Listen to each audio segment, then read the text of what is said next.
அவங்க வந்துருவாங்க. வந்தாங்கன்னா மந்திரத்தை முழுமையா சொல்ல முடியாது. ஆகையினாலே நேரா தண்ணீருக்குள்ள இறங்கிட்டால் தண்ணீருக்குள்ள இறங்கி பிராணாயாமம் செய்து மூச்சை அடக்கி மிக பிரமாதமான முறையில் இவன் தவத்தை செய்கிறான். அந்த அற்புதமான மந்திரத்தை சொல்லுகிறான். எப்படி சொல்றானா, பயிலாலோ யோகமும் பயில்வார் பதில் மடங்காய்.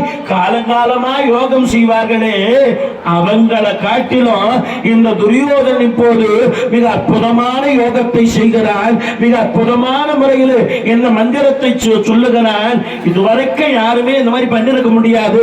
அந்த அளவுக்கு மூச்சை அடக்கி ஒரு மனதாக தன்னுடைய மனதை நிலைநிறுத்தி அந்த மந்திரத்தை சொல்ல ஆரம்பிக்கிறான். சாமகீத பிரியல் ஸ்ரீகண்ட சசிகண்ட சாமகண்ட ஜெய ஜெய கணோ தொண்டர் இதய மலர் மேவிய சதாமகுடர் மதனதகனல் சந்திரசேகரன் இடதபாகனல் கங்காதரன் சூரபாணி இறைவன் தலைமுதல் கடவுள் உமாவதி சயந்தகன் தாண்டவன் தலைமாறு போன்றவன் தொழுமன்பர் ரங்கரு கருணாண்டவன் தன்னிகிரிலா சித்தியலா வல்லவன் அருமூர்த்தி புண்ணியமூர்த்தி தகுமட்ட மூர்த்தியாரோர் அழகல் உலகல் சாம்பாமா தேவன் பைநாளோ யோரோ பயில்வாரில் பதில் மடங்காய்